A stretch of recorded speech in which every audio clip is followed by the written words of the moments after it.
Hello friends, welcome to perfect learning ಇಕೆ grammar. Perfect learning ಇಕೆ ಗ್ರಾಮರ್ಗೆ ತಮಗೆಲ್ಲರಿಗೂ ಸ್ವಾಗತ. ನಾವು ನಾಮಪದದ ಬಗ್ಗೆ ಅಧ್ಯಯನ ಮಾಡ್ತಾ ಇದ್ದೀವಿ. ಸೊ ಅದರಲ್ಲಿ ಮೊದಲನೇದಾಗಿ ಬರ್ತಕ್ಕಂಥದ್ದು ವಸ್ತುವಾಚಕ. ಅದರಲ್ಲಿ ಒಟ್ಟಾರೆಯಾಗಿ 8 ವಿಧಗಳಿವೆ. ಅದರಲ್ಲಿ ಮೊದಲನೇದಾಗಿ ವಸ್ತುವಾಚಕದ ಬಗ್ಗೆ ನಾವು ಅಧ್ಯಯನ ಮಾಡ್ತಾ ಇದ್ದೀವಿ. ಸೊ ಅದರಲ್ಲಿ ಮತ್ತೆ ಪರ್ಟಿಕ್ಯುಲರಾಗಿ 3 ಭಾಗಗಳಾಗಿ ವಿಂಗಡಿಸಿದ್ದಾರೆ.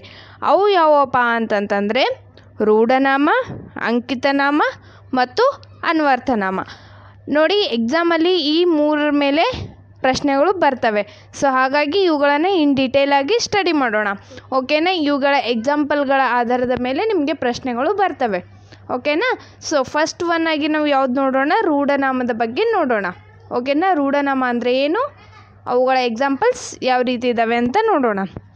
ರೂಢನಾಮ ಅಂತಂತಂದರೆ ರೂಢಿಯಿಂದ ಬಂದಿರುವ ಪದಗಳನ್ನು ರೂಢನಾಮಗಳು ಎನ್ನುವರು. ಓಕೆನಾ? ಸೊ ಇಲ್ಲಿ ಇದ್ರದ್ದು ಮೀನಿಂಗ್ ಏನಿದೆ, ಅದು ಏನು ಹೆಡ್ಡಿಂಗ್ ಇದೆಯಲ್ಲ, ಸೊ ಅದರದ್ದೇ ಮೀನಿಂಗ್ ಇದೆ. ರೂಢನಾಮ ಅಂತಂದರೆ ರೂಢಿಯಿಂದ ಬಂದಿರತಕ್ಕಂಥದ್ದು. ರೂಢಿಯಿಂದ ಬಂದಿರತಕ್ಕಂಥ ಯಾರಾದರೂ ಇಟ್ಟಂಥ ಹೆಸರುಗಳ ಅಲ್ಲ. ಓಕೆನಾ? ಮೊದಲಿನ ಹಿಡಿದು ಪಾರಂಪರಿಕವಾಗಿ ಅಂದ್ಕೊಂಡು ಬರ್ತಕ್ಕಂತಹ ಪದಗಳು. ಓಕೆನಾ? ಯಾರಾದರೂ ಇವುಗಳಿಗೆ ನಾಮಕರಣ ಮಾಡ್ತಕ್ಕಂಥ ಹೆಸರು ಅಲ್ಲ. ಓಕೆನಾ? ಇವೇನಾಗಿದ್ದಾವೆ, ತಂತಾನೆ ಹುಟ್ಕೊಂಡು ಅಂತಂದರೆ ರೂಢಿಯಿಂದ ತಲೆಮಾರುಗಳ ಹಿಂದಿನಿಂದ ಯಾವ ಪದಗಳನ್ನು ರೂಢಿಯಿಂದ ವಾಡಿಕೆಯಿಂದ ಹೇಳ್ತಾ ಬಂದಿದ್ದಾರಲ್ಲ, ಸೊ ಅಂತಹ ಪದಗಳಿಗೆ ಏನಂತೇವ್ರೆ? ರೂಢನಾಮ ಅಂತ ಕರೀತಾರೆ. ಓಕೆ, ಎಕ್ಸಾಂಪಲ್ಸ್ ನೋಡಿ. ನದಿ, ಪರ್ವತ, ಮನುಷ್ಯ, ಹೆಂಗಸು, ಮರ, ದೇಶ, ಊರು. ನೋಡಿ, ನೀವು ಉದಾಹರಣೆಗಳು ಗಮನಿಸಿದಾಗ ನಿಮಗೆ ಗೊತ್ತಾಗುತ್ತೆ ಇವುಗಳು ಏನಾಗಿದ್ದಾವೆ, ರೂಢಿಯಿಂದ ಅಂತಂತಂದರೆ ಇವಾಗ ನದಿ ಅಂತ ಅನ್ನೋದು ಕಾಮನ್ ಆಗಿ ಹೇಳ್ತೀವಿ ನಾವು. ಓಕೆನಾ? ಇದು ಮೊದಲಿನ ಹಿಡಿದು ನದಿ ಅಂತಲೇ ಅಂದ್ಕೊಂಡು ಬಂದಿದೆ. ನೆಕ್ಸ್ಟ್ ನಾವೇನು ಮಾಡೀವಿ, ಅವುಗಳಿಗೆ ಪರ್ಟಿಕ್ಯುಲರಾಗಿ ಹೆಸರು ಕೊಟ್ಟಿವಿ. ಅದು ಹೆಸರು ಕೊಟ್ಟಿದ್ದು ಮತ್ತೊಂದು ವಿಧ ಆಗುತ್ತೆ. ಬಟ್ ಇಲ್ಲಿ ಕಾಮನ್ ಆಗಿ ಎಲ್ಲ ಮೊದಲಿನಿಂದ ಅಂದ್ಕೊಂಡು ಬಂದಕ್ಕಂತಹ ಹೆಸರು ಏನಾಗಿದೆ, ನದಿ ಅಂತ ಆಗುತ್ತೆ. ಓಕೆನಾ? ಮನುಷ್ಯ ಅಂತಂದರೆ ಯಾವ ಮನುಷ್ಯನೂ ಆಗ್ಬೋದು, ಗುರುತಿಸಲ್ಲ ಅಥವಾ ಪರ್ಟಿಕ್ಯುಲರಾಗಿ ಹೇಳೋಕ್ಕಲ್ಲ, ಮನುಷ್ಯ ಅಷ್ಟೇ. ಇವಾಗ ನೋಡಿ, ಪ್ರಾಣಿ, ಪಕ್ಷಿ, ಮನುಷ್ಯ ಈ ರೀತಿ ಭಾಗ ಮಾಡಿದಾರ. ಅವೆಲ್ಲ ಏನು ನಾವು ಇಟ್ಟಂಥ ಹೆಸರುಗಳಿದ್ದಾವ? ಇಲ್ಲ, ಮೊದಲಿಂದನೂ ಭಾಗ ಮಾಡಿದ ಹೆಸರುಗಳಾಗಿದ್ದಾವೆ. ಮೊದಲಿನಿಂದ ವಾಡಿಕೆಯಿಂದ ಯಾವ ಪದಗಳು ಅಂದ್ಕೊಂಡು ಬಂದಿದ್ದಾರಲ್ಲ, ಆ ಪದಗಳನ್ನೇ ಇವಾಗ ನಾವು ಮುಂದುವರಿಸ್ತಾ ಅನ್ಕೊಂಡ ಬರ್ತಿರ್ತೀವಿ. ಓಕೆನಾ? ಸೊ ಹಾಗಾಗಿ ರೂಢನಾಮ ಅಂತಂತಂದ್ರೇನು, ರೂಢಿಯಿಂದ ಬಂದಂತಹ ಪದಗಳು. ಇವಾಗ ದೇಶ ಆಗ್ಬೋದು, ಮರ ಆಗ್ಬೋದು. ಓಕೆನಾ? ಸೊ ಮರ ಅನ್ನೋದು ಇವಾಗ ಕಾಮನ್ ಆಗಿ ಹೇಳ್ತೀವಿ ನಾವು. ಓಕೆನಾ? ಯಾವುದಾದ್ರೂ ಒಂದು ಪರ್ಟಿಕ್ಯುಲರಾಗಿ ಹೇಳ್ಬೇಕಂತಂದರೆ ಮತ್ತೆ ಅದಕ್ಕೆ ಮತ್ತೊಂದು ಹೆಸರಿದೆ, ಅದು ಬೇರೆ ವಿಧದಲ್ಲಿ ಬರುತ್ತೆ. ಓಕೆನಾ? ಸೊ ರೂಢನಾಮ ಅಂತಂದರೆ ಇಷ್ಟ ತಿಳ್ಕೊಳ್ಳಿ, ರೂಢಿಯಿಂದ ಬಂದಂಥದ್ದು, ಮೊದಲಿನಿಂದಲೂ ಬಂದಂಥದ್ದು. ಯಾವುದೇ ಒಂದು ಪರ್ಟಿಕ್ಯುಲರಾಗಿ ಅಂತಂದರೆ ಯಾವುದೇ ಒಂದು ಪರ್ಟಿಕ್ಯುಲರಾಗಿ ವಸ್ತುವನ್ನು ಗುರುತಿಸೋಕ್ಕೆ ಹೇಳಂಗಿಲ್ಲ, ಇದು ಕಾಮನ್ನಾಗಿ ಹೇಳುತ್ತೆ. ಓಕೆನಾ? ಸೊ ಇಷ್ಟು ರೂಢನಾಮದ ಬಗ್ಗೆ ತಿಳ್ಕೊಳ್ಳಿ. ಓಕೆನಾ? ನೆಕ್ಸ್ಟ್ ಬರ್ತಕ್ಕಂಥದ್ದು ಅಂಕಿತನಾಮ. ಓಕೆನಾ? ಅಂಕಿತನಾಮದ ಬಗ್ಗೆ ನೋಡೋಣ. ಅಂಕಿತನಾಮ ಅಂತಂದರೆ ಏನು? ವ್ಯವಹಾರಕ್ಕಾಗಿ ಅಥವಾ ಗುರುತಿಸಲು ಇಟ್ಟ ಹೆಸರುಗಳೇ ಅಂಕಿತನಾಮ. ನೋಡಿ, ಇಲ್ಲಿ ಬರುತ್ತೆ ಪಾಯಿಂಟು. ಅಲ್ಲಿ ಮೇಲಿದ್ದಿದ್ದು ಕಾಮನ್ ಆಗಿತ್ತು. ಇಲ್ಲಿ ಏನಿದೆ, ಅಂಕಿತನಾಮ ಅಂತಂತಂದರೆ ನಾವು ಪರ್ಟಿಕ್ಯುಲರ್ ಆಗಿ ಆ ವ್ಯಕ್ತಿಯನ್ನು ಯಾವ ಹೆಸರಿಂದ ಗುರುತಿಸ್ತೀವಲ್ಲ, ಸ ಅದಕ್ಕೇನಂತಾರೆ, ಅಂಕಿತನಾಮ ಅಂತ ಕರೀತಾರೆ. ವ್ಯವಹಾರಕ್ಕಾಗಿ ಅಥವಾ ಗುರುತಿಸಲು. ಇವಾಗ ಮನುಷ್ಯ ಅಂತ ಹೇಳಿದೀವಿ ನಾವು, ಮೇಲೆ ಮನುಷ್ಯ. ಯಾವ ಮನುಷ್ಯ? ಆ ಮನುಷ್ಯನಿಗೆ ಒಂದು ಹೆಸರು ಬೇಕಲ್ಲ. ಆ ಮನುಷ್ಯ ಇವಾಗ ಗುರುತಿಸ್ಬೇಕಂತಂದರೆ ಪರ್ಟಿಕ್ಯುಲರಾಗಿ ಹೆಸರು ಬೇಕು. ಹೇಗೆ ಗುರುತಿಸ್ಬೇಕು? ಬರೀ ಮನುಷ್ಯ ಅಂತಂದರೆ ಆಯಿತಾ?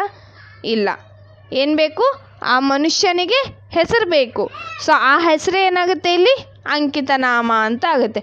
ಉದಾಹರಣೆ ನೋಡಿ, ಕಾವೇರಿ, ನಕುಲ, ಹಿಮಾಲಯ, ಶಂಕರ, ಬೆಂಗಳೂರು, ಬೇವು, ಕಮಲಾಕ್ಷ. ಇಲ್ಲಿ ನೋಡಿ, ಮೇಗಿನ ಒಂದು ಪದಕ್ಕೂ ಮತ್ತು ಈ ಪದಕ್ಕೂ ಅಂತಂದರೆ ರೂಢನಾಮ ಅಂಕಿತನಾಮ ಏನು ವ್ಯತ್ಯಾಸ ಇದೆ ಇಲ್ಲೇ ನೋಡ್ಬೋದು ನೀವು. ಅಲ್ಲಿ ನದಿ ಅಂತ ಹೇಳಿದೀವಿ, ಓಕೆನಾ. ಫಾರ್ ಎಕ್ಸಾಂಪಲ್ ಇಲ್ಲಿ ನಾನು ಕಾವೇರಿ ಅಂತ ತೊಗೊಂಡಿನಿ. ಇದು ಹುಡುಗಿ ಹೆಸರಾದರೂ ಆಗ್ಬೋದು, ನದಿ ಹೆಸರಾಗ್ಬೋದು. ಅಂತಂದರೆ ಹುಡುಗಿ ಎದುರಿದ್ದಾಗ ಅದು ಹುಡುಗಿಯನ್ನು ಗುರುತಿಸುತ್ತೆ.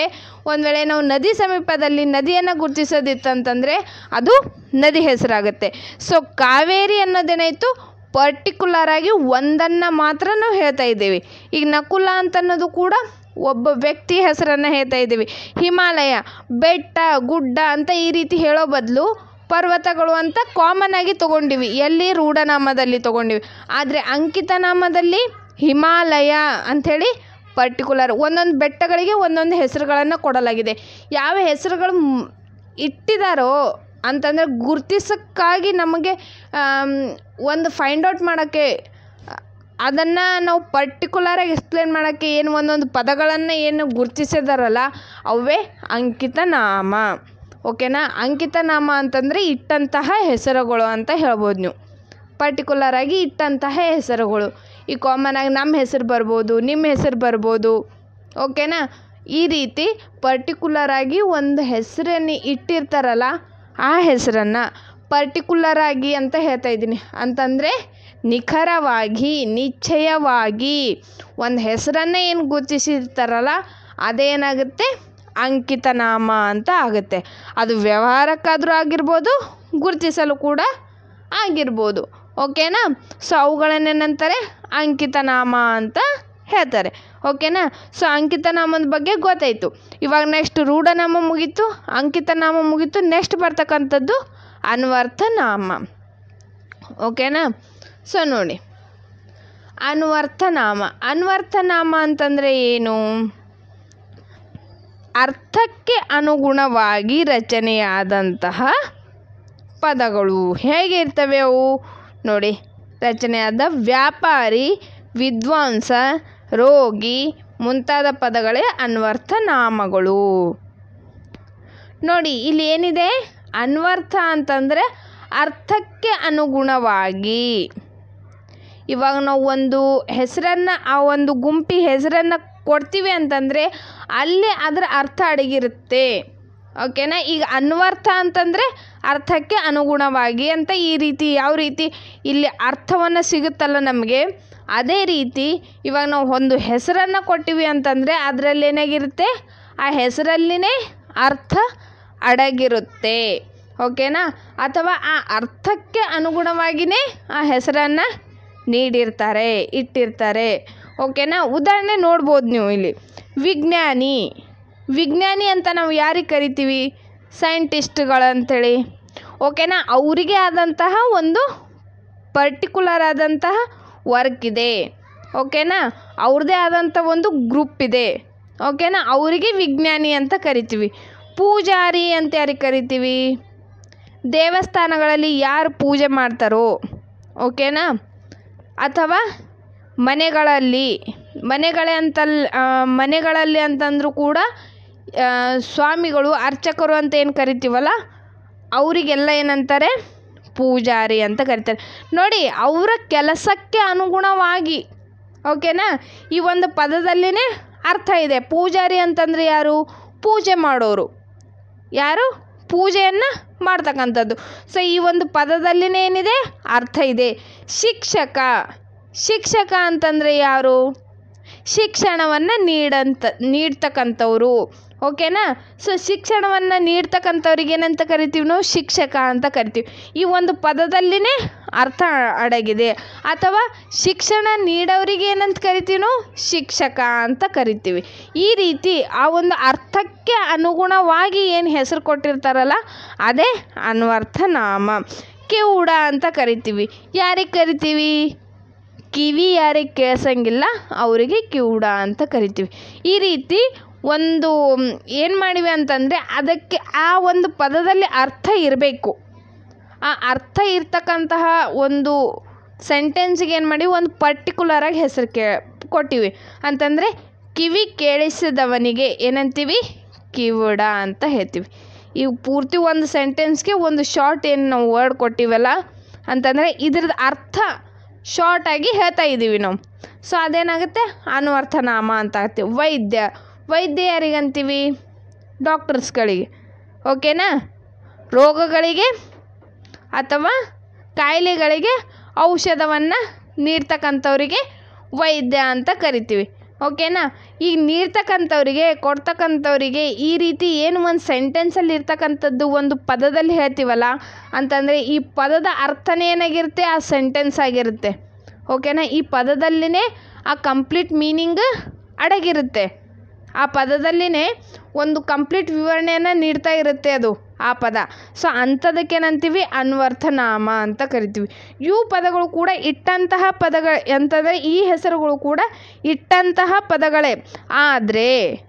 ಆದರೆ ಪರ್ಟಿಕ್ಯುಲರ್ ಆಗಿ ಒಬ್ರಿಗೆ ಮಾತ್ರ ಅಲ್ಲ, ಒಂದು ಗುಂಪಿಗೆ ಒಂದು ಕ್ಯಾಟಗರಿಗೆ ಒಂದೇ ರೀತಿಯ ಗುಣಗಳಂತ ಅಂತಂದರೆ ಆ ಒಂದು ಯಾರು ಆ ಮೀನಿಂಗನ್ನು ಇರ್ತಾರಲ್ಲ ಅಂತಂದರೆ ಈಗ ವೈದ್ಯ ಯಾರು ನಮಗೆ ಚಿಕಿತ್ಸೆ ನೀಡ್ತಿರ್ತಾರಲ್ಲ ಅವರಿಗೆಲ್ಲ ಏನಂತ ಕರಿತೀವಿ ನಾವು? ವೈದ್ಯರು ಅಂತ ಕರಿತೀವಿ. ಹೌದಲ್ಲ? ಸೊ ಆ ವೈದ್ಯರು ಅಂತ ಅನ್ನೋದು ಎದರಲ್ಲಿ ಬರುತ್ತೆ? ಅನ್ವರ್ಥನಾಮದಲ್ಲಿ ಬರುತ್ತೆ. ನೋಡಿ, ಈ ಪರ್ಟಿಕ್ಯುಲರಾಗಿ ನಾನು ಇಲ್ಲೇನು ಎಕ್ಸಾಂಪಲ್ಸ್ಗಳು ಹೇಳ್ತಾ ಇದ್ದೀನಲ್ಲ ಇವುಗಳು ತುಂಬಾ ಇಂಪಾರ್ಟೆಂಟು, ಎಕ್ಸಾಮಲ್ಲಿ ಬರ್ತವೆ. ಸೊ ಹಾಗಾಗಿ ಕನ್ಫ್ಯೂಷನ್ ಮಾಡ್ಕೋಬೇಡಿ. ಓಕೆನಾ? ಕ್ಲಿಯರಾಗಿ ಒಂದೊಂದನ್ನೇ ಸ್ಟಡಿ ಮಾಡಿ, ಆದರೆ ಪರ್ಫೆಕ್ಟಾಗಿ. ಓಕೆನಾ?